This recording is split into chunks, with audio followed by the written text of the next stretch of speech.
Welcome everybody to this last Friday lecture series before we embark on our spring break. As always, I want to thank our speakers committee. Without their support, we would not be able to bring in such amazing speakers and artists to talk to us each and every single Friday. This week, we have the pleasure of having Jen Everett with us. Jen Everett is an artist who is originally from Southfield, Michigan, and is currently based in St. Louis, Missouri. Broadly, she is interested in the myriad ways Black people continue to produce and transmit knowledge in excess of formal structures. Her practice moves between lens and time-based media, installation, and writing. Jen's recent work considers the relationship between rupture and Black interiority through an investigation of the materials we collect, the information we hold in our bodies, and where the two may converge. Jen received an MFA from Washington University in St. Louis, where she was a Chancellor's Graduate Fellow in the Sam Fox School of Design and Visual Arts. She earned a Bachelor of Architecture from Tuskegee University.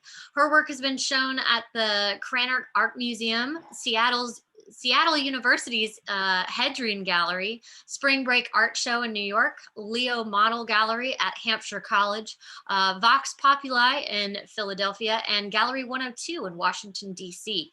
Jen's work has been presented during lectures at the St. Louis Art Museum and Harvard University, and has appeared in Transition and Spook magazines.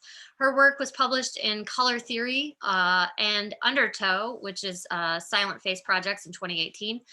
Jen has been an artist in residence at the Vermont Studio Center, Atlantic Center for the Arts, and Acre. Her work is in the collection of the Museum of Contemporary Photography at Columbia College in Chicago. If you guys would please give a warm welcome to Jen Everett, everybody. Thank you, Emily, for that warm introduction, and thanks to Webster University for hosting and having me, and thanks to all of you who are present. It's here in St. Louis. It's a sunny Friday, and so I appreciate you choosing to spend some time here to talk about art.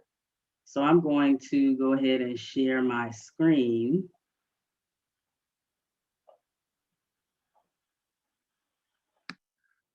And hopefully you all can see that. And I'm sure someone will let me know if you can. So, okay, great. Thank you, Emily. So this is just a kind of general overview sort of presentation, and it's going to go in roughly chronological order. So this first slide is just a statement of where my practice is now. And as artists, our approaches and statements are living documents. They're always evolving. But most recently, I've been working quite a bit with a collection of images and objects. And I've titled this talk, New Arrangements Are Possible Working with Care, because that's something in terms of working with care that I'm always thinking through as I use appropriation and collection as gestures in my work. The image that you see is actually one from my own family's archive. That is my grandmother on the right, and I believe they're eating popcorn, and she's with my aunt Ludi, and this is in Detroit, Michigan, in the early 1950s, at Belle Isle, which is a sprawling park that is a favorite place. And in the background, you can see the dome of the conservatory. So I included that image, and just as a way to think about my practice and how I am sourcing family photographs, and also how those photographs, memories, the institution of family continues to inform me as a human being, but also my work. just for some context and some background on me, as Emily mentioned, I'm originally from Detroit by way of Southfield, Michigan, which is an immediate suburb, born in 1981. And I included my age just to give you an idea, because I think it's important to think about the media that was prevalent and the types of media and the ways that we imaged ourselves in that time. So for roughly half of my life, the images that the way that I saw myself, the way that I saw my family pictured was through 35 millimeter photographs. Anyway, studied architecture and found my way to working as an artist later. I went back to grad school when I was 36. And again, I'm bringing those things up as a way to ground my practice, but also just to inform and maybe share that the path to art making is not necessarily a linear one, and that you work on your own time. Um, Sometimes we get pressure regarding age and the timing of things, but you really do work in your own time. This is a question that I'm thinking through currently, and something that I continue to come back to, especially as we're in this time of COVID, pandemic, and isolation. So much of our training, I think, as artists is based on individualism. How can we master a craft or a practice and excel? And while that is important, I don't think for me that's necessarily just the only way of working. And so this time really has me thinking about how do we work and how do I specifically work with care and in collaboration in this time. Now that doesn't mean this presentation is going to answer that question, but I'm using it to ground the presentation and so that I remind myself of that, and perhaps uh, it will remind you and have you think about those things also. This is what I call a thought orbit, and as I talk, it will populate. But these are things that or gestures that I work with and that you will see in the work as I go through it. So practices and gestures of collection, arrangement, repetition, cropping, those things will always repeat and show themselves as we walk through this work. And this diagram of sorts will populate with these things that, or these concepts that are very much at the forefront of my mind as I work. And just as a disclaimer, this also changes and evolves over time. Just like our artist statements, just like our practices. It's not a stagnant thing, it's always in perpetual motion. So the idea of archives is something that recently I've been thinking a lot about. And when I say recent, I mean over the past few years. Archives that we collect, that I've inherited, but also institutional archives and records that we make and keep. Institutions, so broad institutions like universities or museums, but also institutions of family and other structural ways that we organize ourselves. The vernacular in, and when I'm using this term, I'm thinking in opposition of something that's formal. So the everyday ways that Black people specifically image themselves and make themselves seen.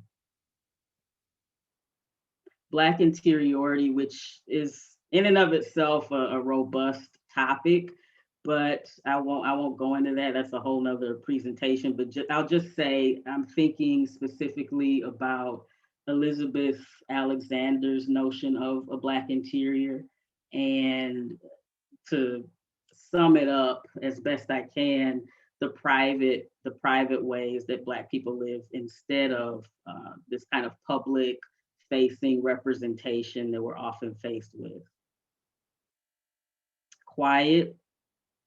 Kevin Kwashi's text, The Sovereignty of Quiet, is very integral to my way of thinking about, again, Black images and how Black people image themselves. So this, and Black interiority and quiet to me are relational.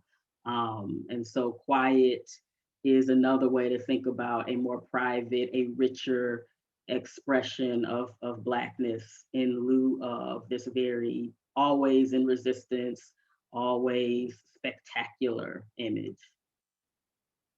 Care is a framework and a way that I try to and intend to approach my own work, especially as it deals with appropriating images of my own family and then images that I collect from various sources. History is always ever present and is living in everything that we do in our whole experience. And so I'm thinking of history, of course, broadly, but also as our individual and specific histories that might be untold. Knowledge production, thinking about especially Black folks as producers of knowledge instead of or in opposition to sites of study. And the thing in the center that grounds everything or that ties things together for me is rupture. And rupture, I'm defining as anything that forces you to reorient yourself. So we're in a moment of rupture right now with a global pandemic. And with rupture, I also think about it as sort of a break or something that opens up space or creates space. And so what do we do with that space that rupture makes? It's something that I'm always thinking through. And so rupture will show up as a framework for these material gestures, repetition, distorting, cropping, but also rupture continues to inform my own work and what forces me and is a catalyst for me to start new work, for me to change something. And so it continues to show up, or as I like to say, the rupture repeats. So I'll start by showing some early work. And when I say early, I believe the series started around 2013. And I worked on it for a few years. And initially, I very much identified myself as strictly a photographer. After architectural school and working in construction management, I made photographs kind of on the side, took a lot of portraits, but eventually I reached a point where that wasn't doing enough. And so this was the first time I made a series of works that had an intent other than just existing as a photograph or existing as an object. And so I was really interested in this way of complicating images because of how quickly we read photographs and how much we're bombarded with images in just in everyday life. So I made a series of portraits and then I began to sculpt them, cut them, paste them together physically. And this is also a nod to my architectural training at Tuskegee, because at the time I was working just with digital images, and I think I was missing something physical and tactile.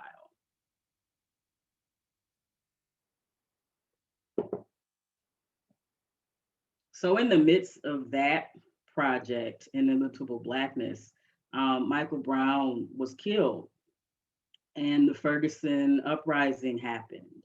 And so here's where rupture comes in, because I was working on Inimitable Blackness and then that work was interrupted. I felt like I couldn't really be working on this in the midst of everything that was happening in Ferguson and then in the broader St. Louis community. And so I made some photographs, I would say a few days after Michael Brown's death, at the protests, which you'll see on the left-hand side, that image. But I sat on them for a while. I made the images. I didn't really know what to do with them. And again, there was this feeling of, well, this isn't enough. This doesn't capture the complexity of everything that's happening. And so the image at the right, or the text-based work on the right, was made maybe a year later. I'm not sure exactly the time. The 2016 is when I decided to put them together. But about the image on the right, at the time I was working at an engineering firm, and I was doing admin work. I was really miserable, and I was hearing so many really callous and unconcerned comments about what was going on in Ferguson. And so I kept this journal just to kind of maintain my sanity, after hearing all of these things from coworkers and people who I didn't have like beef with or hate, and people who I made small talk with and, you know, worked with, but they were saying these really just horrible things. And it was such a disconnect from what I was feeling and from what other people I knew and loved and cared for were feeling. And so this disconnect forced me to kind of make this work. And so I took the texts that I was writing kind of in my journal, and some of them were snippets of conversations I was hearing. And I made these text works at work. And it was a way of, I guess, rebelling and quietly resisting that, and dealing with that anger and frustration and helplessness that I felt while being in that environment. And so I made these at my desk, and I would just keep running them through my desktop printer, and it became kind of a meditation. Eventually I got fired from that job, which was probably the best thing that could have happened because I hated it. But at the time, this helped me kind of get through that. I didn't get fired for making these, but eventually I did. And here's another example of that pairing. And this is actually, the quote on the right is something I heard a coworker say, just very casually walking through, like at the copier, in regards to Mike Brown's death. So again, this idea of rupture and an event interrupting another body of work, an event affecting me emotionally and compelling me to make something, continues to show up. So let's see, so that body of work, the prior to, I worked on those maybe around up until 2016. And in 2016, and again, the rupture repeats, as I like to say, my parents divorced. And this was again another rupture in my life. It was a shock, it was jarring. And it also left so much material in flux. So my parents, my father especially, but also my grandmother and all sorts of people in my family were documentarians, were and are, and continue to image themselves as many Black people do. And so I had and was faced with all these photographs that I was now inheriting, some from my grandparents, some from my parents. And this was material I always wanted to work with, but never really knew how to engage it, and kept putting it off and thinking, oh, I'll get time to do that. And then this kind of caught me off guard. So I took an empty suitcase home with me to Detroit and took as much as I could, and as much as I was allowed to have, things that they didn't necessarily want or they trusted me to take, and began to digitize and make work around that. So the image on the left is a collage of my parents, and then the image on the right are snapshots, photo booth photographs that I collected and that I inherited. So the two at the bottom, my father's at the very bottom, and then above that is my grandmother as a child, the only image I've ever seen of her as a child. And then second from the top is my Aunt Rudy, who you saw in the very first slide, posing with my grandmother. And around this time, 2016, 2017, I began to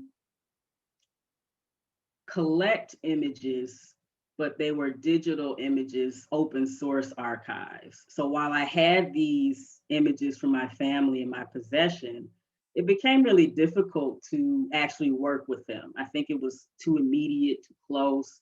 And so instead, I began to work with these photographs that were open source. So from places like the New York Public Library, who had recently digitized their collections. And so I made these series of diptychs, collages digitally, where I was using gestures such as cropping and repetition to think about how we register Black images, and also contending with a withholding of the subject not allowing the viewer to see the full thing. Um, and that to me was very important as a deliberate act of care and protection, but also pointing to that we can never really know the fullness of a life. We can never fully know these subjects. So as that series kind of progressed, I then began collecting images here locally, actual physical images, going to thrift stores and specifically looking for images of Black people. And so the image on the left is an actual found photograph of this woman with this beautiful woman with her beautiful car. But the image on the right is a photograph of my mother from, I believe, the 70s.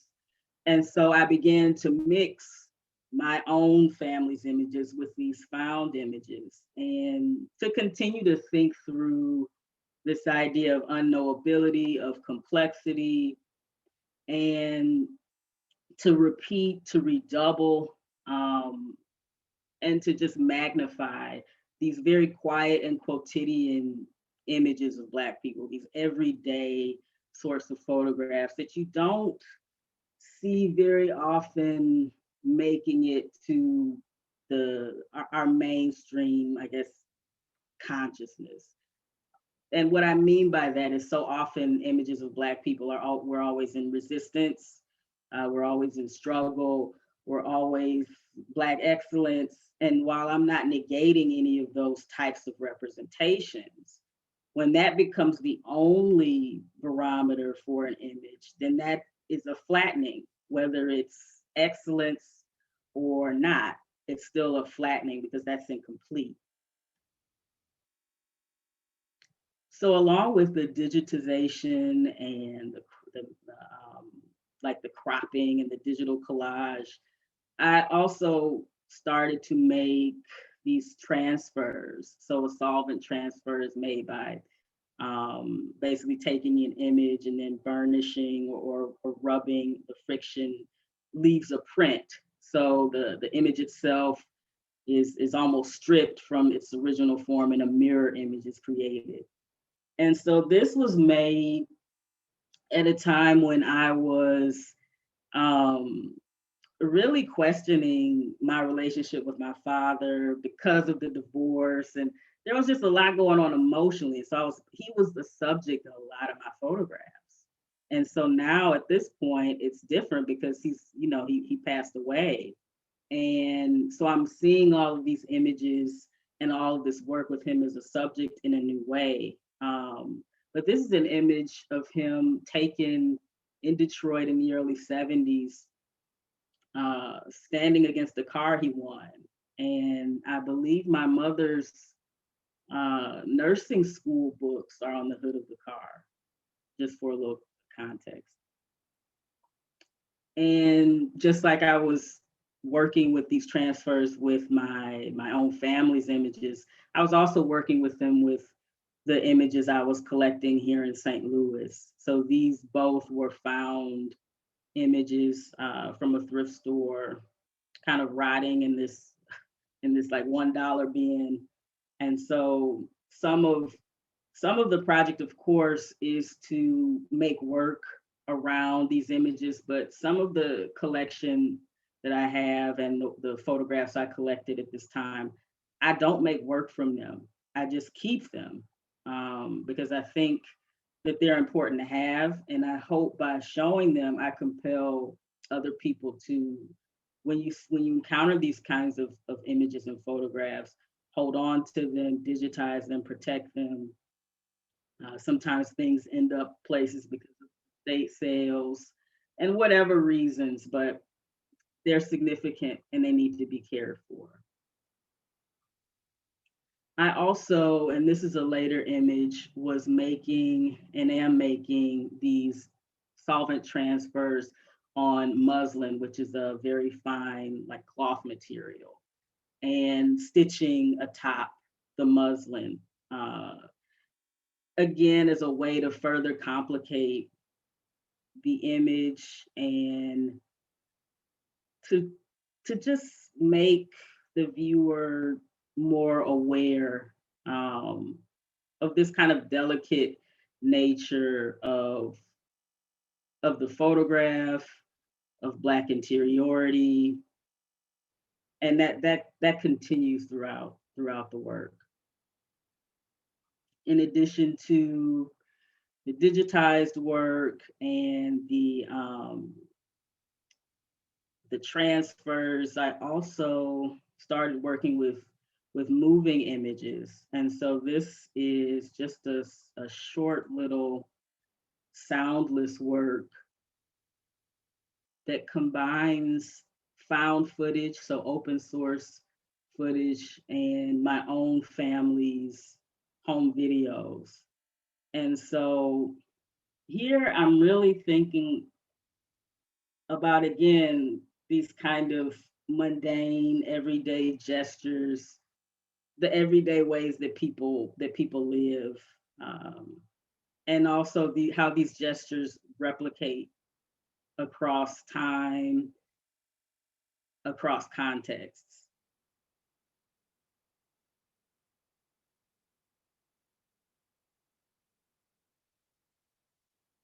It also helps me to include myself, my family in the work, because I think it makes me have a greater, it keeps me honest, and makes me have a greater care when I'm working with appropriated materials.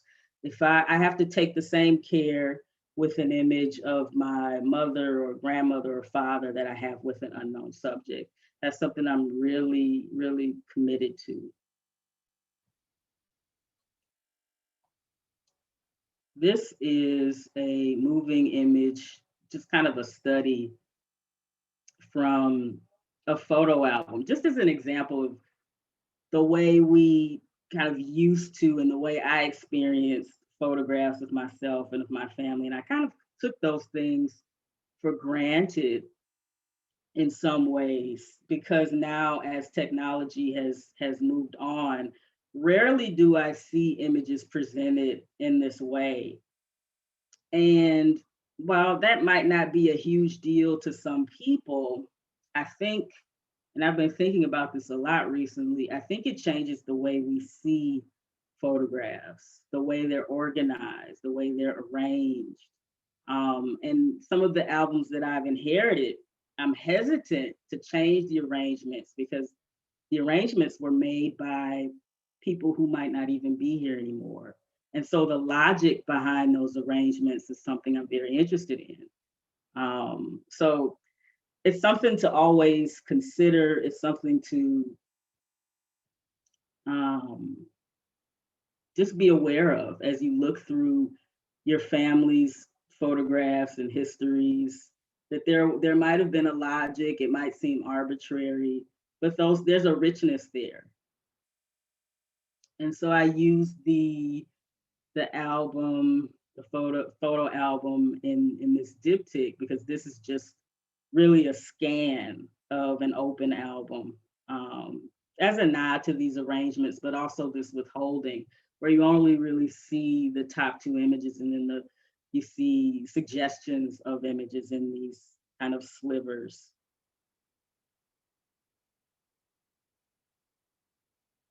Here's another example of work that engages that album, and putting my family in the work, putting myself in the work, implicates, I think, all of us in this very complex history that Black people have with images. And I really am interested in this everyday, quotidian, quiet way as a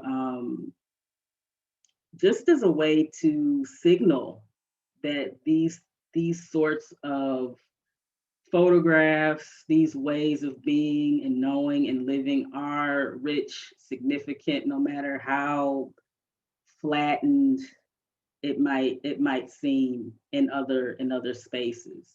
And to compel myself to continue to make these kinds of photographs too, even if the intent is not to put them out for a public, to still make them, keep them, whether they're digital or analog, whatever kind of way, continue to document and image yourself. I also started, and again, this is just ways of continuing to use these formal gestures to rupture and complicate. I started using the scanner heavily as a way to animate, rupture, trouble our typical image. So this is an image of my uncle, that's just been, dragged across the scanner to create this kind of blur or glitch, and it really signals a certain technology. It makes me think about television. Uh, but sound is also very, even though my work usually is quiet or silent, sound is also something that I continue to think about. So how can an image have resonance? How can it echo? And those qualities that are usually applied to the sonic, how can they be applied to the visual? Again, two other images from my family's collection that I'm using this glitch effect on.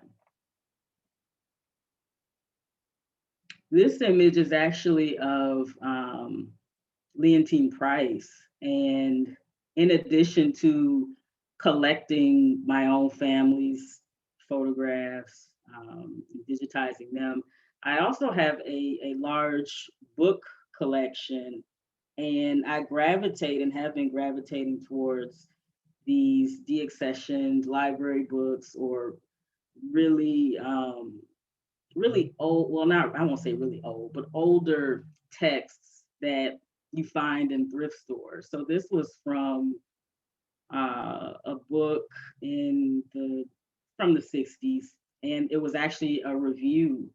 And I was thinking about, I mean, it was a negative review, or I won't say it was negative, but the way they described her appearance was negative.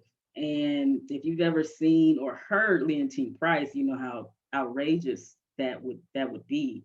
And so when I made this image, I specifically had that review in mind, and wanting to trouble um, the narrative that is often placed alongside Black images, even though this is an image that would typically be outside of kind of my realm of way, in terms of the way I work. I traditionally don't work with images of people who are quote unquote famous or who have this acclaim.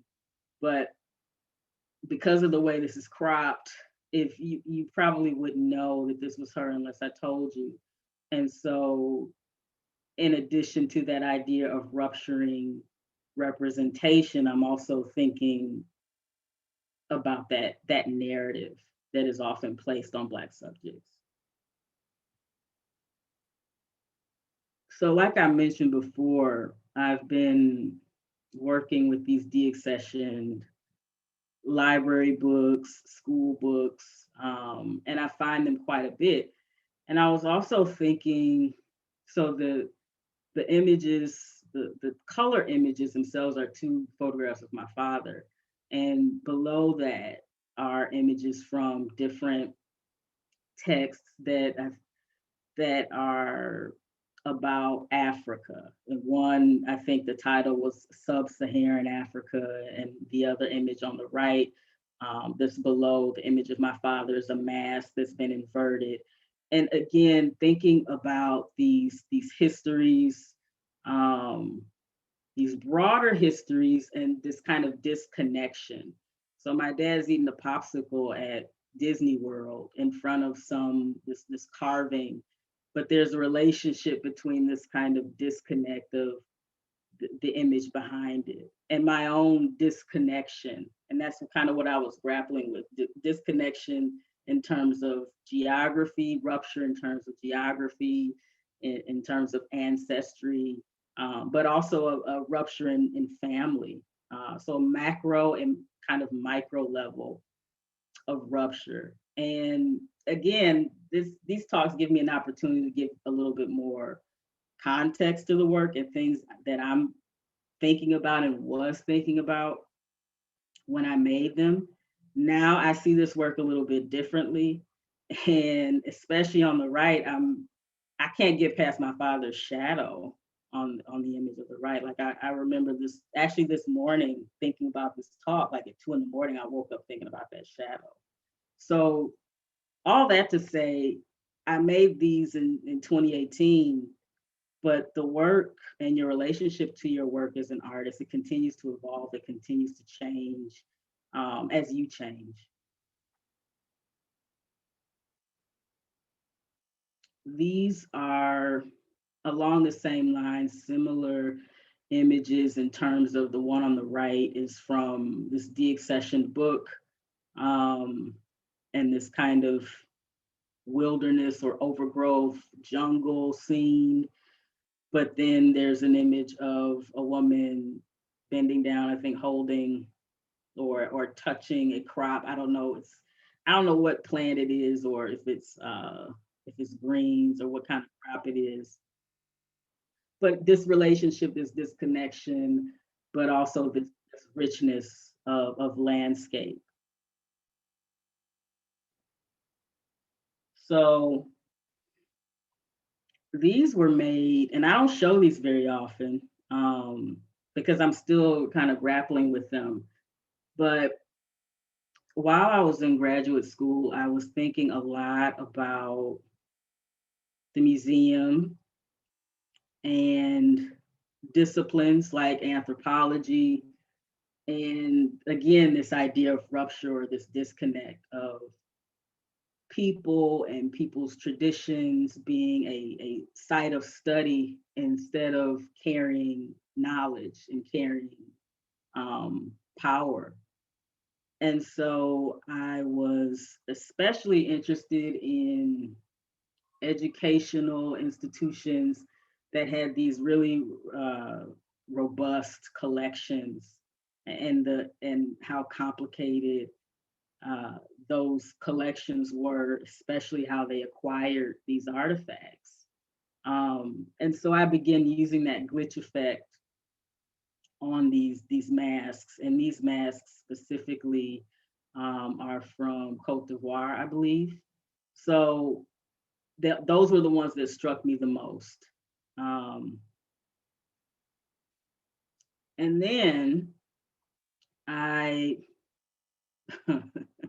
this is an interesting story. So in the anthropology department, there was an office that was being cleared out. It was unclear whether someone had retired or if these books were just being deaccessioned, but they were all free. And one of my professors knew that I was a collector and said, hey, get to the anthropology department. There's a hallway full of books. And so this one really just jumped out at me because of the brutal title. And it made me think about the collages I was making, or these kind of glitched masks I was making. And I really wanted to think of a way to make the mask itself have the authority over the text. Because the text itself, when you think of a book or you think of a discipline like anthropology, there's a certain power that that knowledge has as it travels and how it shapes people's ideas. And so I wanted the artifact itself to have the power, or almost to haunt the text or to haunt the discipline. I don't know if this work was necessarily successful. Um, and so and so I've never shown it really in terms of outside of maybe in presentations where I can really contextualize it and express my intent. And I've shown it in some studio visits, but I've noticed that people really want to possess it. They have, people want to buy it, people want to trade for it, and so I'm wondering how it's functioning. And so whenever I'm not sure how something is functioning, I have to kind of step back a little bit. But I still like to share it, talk about it, and continue to think through it. So this is a body of work called, well, let me step back. This first sculpture kind of launched a body of work. And this was for my uncle, and it's called For Henry, I Just Want to Be of Use to My Ancestors. It's a collection of found objects, most of them being radios, transistor radios. And I didn't know it at the time, but that series would lead me to this work that's much more recent. And in this work, I'm definitely thinking about the Black interior, but also the space of an interior. So the living rooms, the basement, rec rooms, just the uninhibited free spaces where Black people move, dance, and are unencumbered by the idea of representation. This is a more recent iteration. One thing about this series, it continues to evolve and change as I collect more materials and things continue to repeat.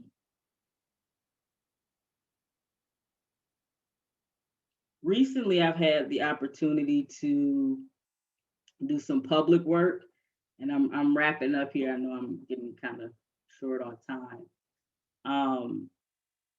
And so this series is called A Careful Arrangement. It was actually commissioned for a project called Counter Public by the Luminary in 2019. And the images themselves that the banners are comprised of were actually collected on Antique Row, which is on Cherokee Street. So there's a direct relationship between the landscape and the site of the banners and the subject matter. This is a project from last year, also commissioned by the Luminary in collaboration with STL Made. This is an appropriated image, just a very small crop of a much larger image entitled Joy is Possible. And then these are just some, and to get back to that idea of collaboration, these are some collaborations I've done over the years. And collaboration is something I'm really, really interested in, even more so now, and thinking about how I can work with other folks and be in conversation with other people, not just visual artists, people who do all sorts of things. Books and publications are one way of that. This is a publication from 2018. This is a publication from 2019. And then this is a collaboration with designers and friends, Workplay, Danielle and Kevin McCoy, that actually, was about East St. Louis, Illinois, and kind of the stigma that East St. Louis has.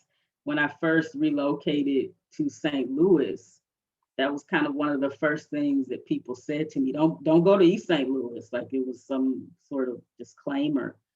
But I had never spent any time there. And so for this particular project, we drove around East St. Louis and just really got to take it in. And it was like I was seeing it for the first time. It reminded me of actually being in the Deep South. And it kind of shifted my perspective and how it made me think a lot about how we frame certain cities and certain geographies. And that is it. These are ways that you can contact me. That's my website, or a screenshot of my website. It's jeneverettart.com. I am Jen Everett Art on the gram. So feel free to reach out to me in either space. And I would love to field some questions if you have any. That was awesome. Thanks, Jen. Thank you. We've got at least one question in the chat right now. I just want to tell everybody, feel free, you can unmute and just ask it aloud, or you can put it in the chat and I will ask Jen for you guys. First question is from Pat Brown, who is wondering, has St. Louis been more inspiring in your work versus Detroit?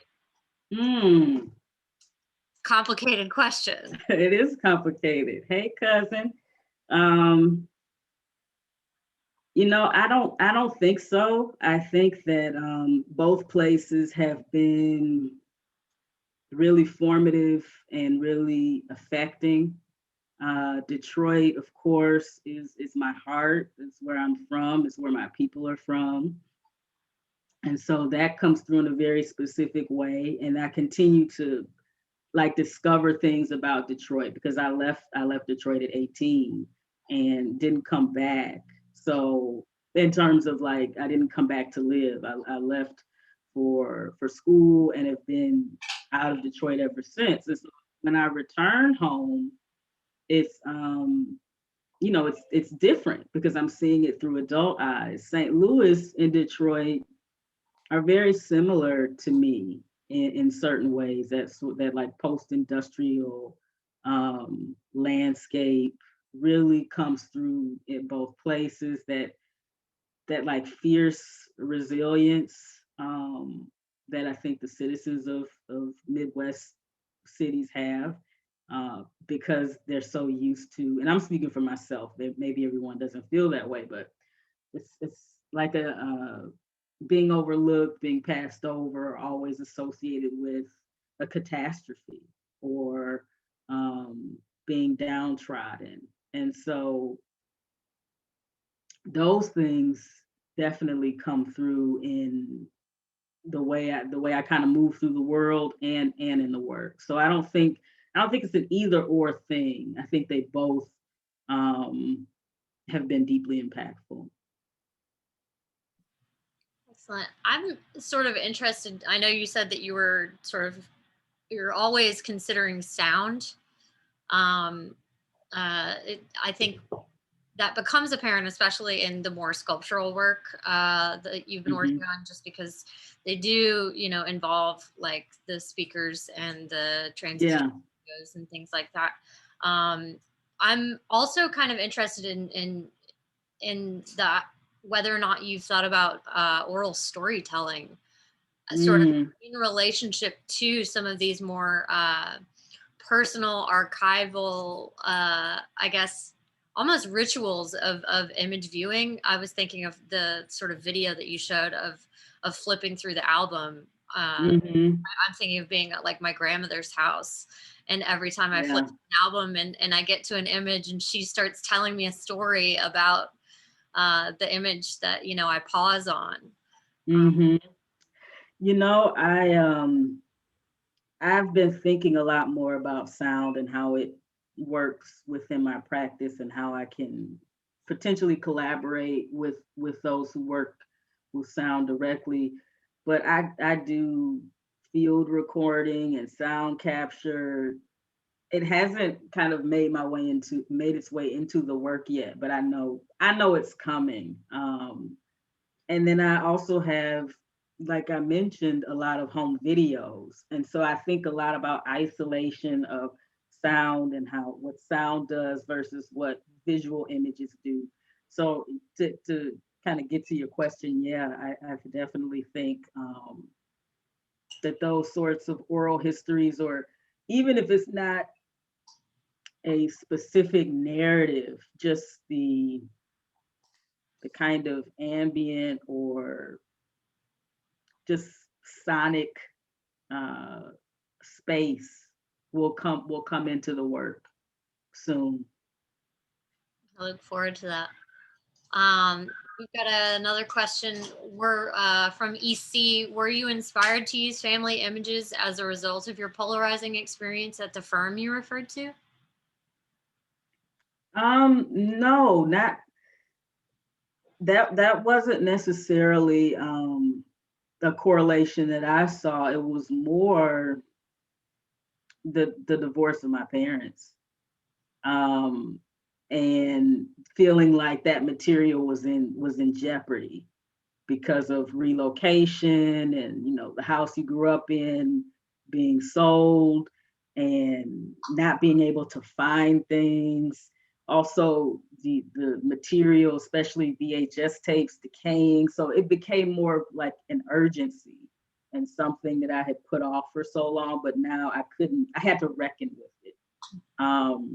The time at the firm, and I mean, I worked in construction management, so really everywhere I worked was more of the same. And if I could make a connection to being an artist, I would say that, or how that showed up in the work, I would say it really beat me up to the point where I had to get out. Grad school for me was an exit plan. And I think we were talking about this, Emily. It got to a point where I'm like, okay, I can't do this anymore. Or else I'm not going to be okay. We've got a question from Monica. Have you ever tried to do research on some of the pictures you found at the antique shops? Just a comment. I also enjoy looking through random old pictures and postcards. Yeah. I haven't tried to do explicit research. And I'm curious, but I also, in the work, I'm so aware of this idea, and in archives in general, we're so committed to knowing something, and some things they're unknowable. We'll never be able to know. And that's the case with the images I collect that are unknown subjects, and also my own family's images. There's some things that I will never fully know. And it's like I felt I've had to surrender to that. And that in some ways opens something up for me to imagine, to play, to speculate. And I'm more interested in that than fixing a narrative on something, because when something becomes fixed, it's almost like a door is closed. Like, this person is XYZ, that's it. That's the evidence. But if we don't know, then this person can be any and everything. Mm-hmm. And it's made me kind of recenter the framing, because it is difficult to not know a thing about a photograph or about a subject. It's very difficult to not know. So I've tried to reframe that in my work. Do you think that sort of experience of not knowing about some of the found photographs has also made you question perhaps how much you do know about the family members or relatives that you have photographed or documents of? Yeah. Like all about your dad, and perhaps how that has changed for you since his passing. I think there's something that happens with grief. And when you look back at photographs, sort of you know, after someone's passing, and Yeah, how much absolutely. you didn't know. What you didn't know, what was the so-called truth Mhm. versus what's one person's truth. And then how hard it is to, your family members, your loved ones, your parents, especially in one way, in one context. Mhm. You know them as dad or brother or mom, you know them in that way. Yeah. And so when you hear about other parts of their lives or parts that you didn't necessarily know, something opens up. It might not be good, but things, you become more aware. But even with that knowledge, it's impossible. And there's this quote, I don't know where it's from, but it's like, no archive will restore you. I don't believe, we want it to. We want to say, okay, more. If I know more and if I research more, then that will do something. But that's not necessarily the case. It won't restore. It doesn't mean it's a failed project. We keep trying, but I think for me it's been more about the speculation, the possibility, the imaginative space that can be born. Um, I've noticed with the three-dimensional works that you're sort of incorporating found objects to sort of act as stand-ins for you know, particular perhaps time periods or generations, Hmm. and you know, using sort of pop cultural uh icons almost in the same way that you use these photographs. I'm just wondering if you're going to continue to sort of combine and explore sort of the object as remnant of perhaps the person who owned said object. Oh, absolutely. That's the exciting thing about found objects for me, and that's why I source things. Like I don't go on eBay and buy photographs, or I don't do that. And I'm not negating people who buy things that way, but I really want to like touch the thing and handle the thing and think about who's who played these records or who danced to this song. I'll never know, but that's okay, and it becomes a collaboration. Like some of the albums I have, people have written their names on them, and Mhm. so maybe you just know, okay, this was Mary's album, but you don't know anything else about it.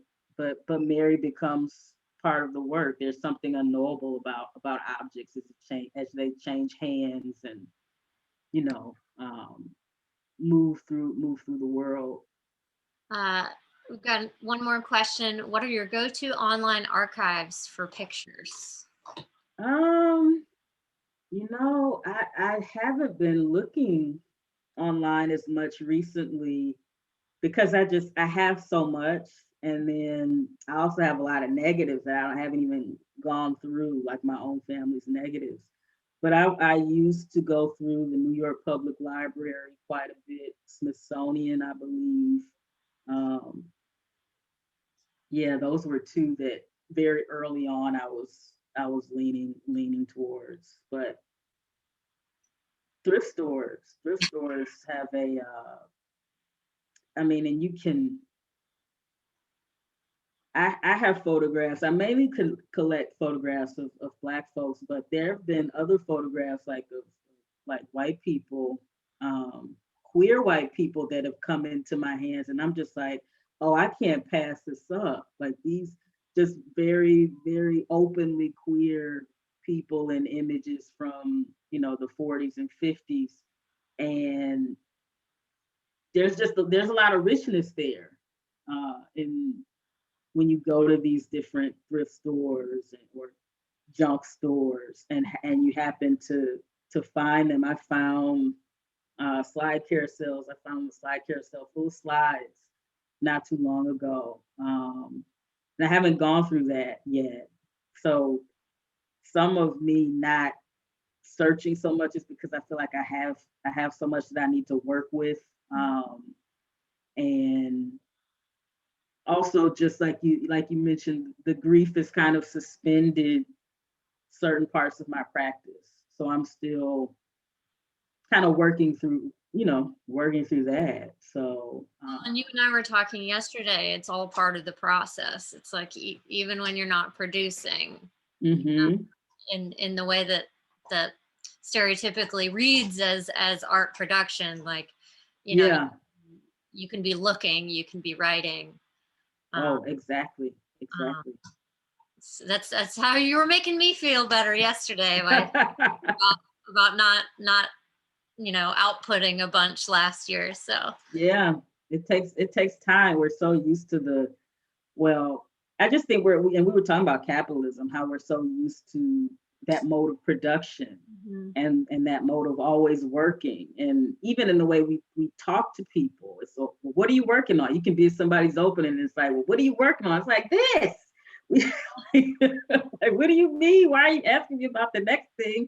We're like standing in my show right now that probably took years to put together. I But know. we're It's always the question that artists get asked in these lectures is what's next? What's next? Yeah, and it never stops. But just like I get frustrated when people ask me that at times, I found myself, my mouth getting ready to go there and having to check myself. Mhm. So I think it's like a re-education or an unlearning that we often have to do to get away from that perpetual grind.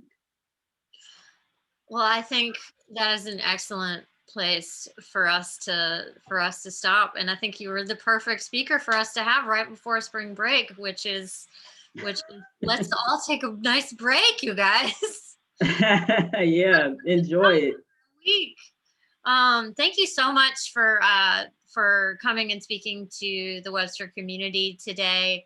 I know I saw your work a couple of times in St. Louis, specifically at Projects Plus, and Mm, ever since I saw it, there's something about these found images or these images of family that I think resonates not only with people of color but just with anyone. mm. Um, Thank you. and ever since I saw them, I was just like, I need to talk to her. So I'm really glad I got that opportunity, and yeah, I hope you. I wish you the best of luck with Thank anything, you. everything you might be working on or not working on right now, and Same here. I look forward to seeing your work around St. Louis, which I'm sure will you know very soon. So I'm going to go ahead and stop recording.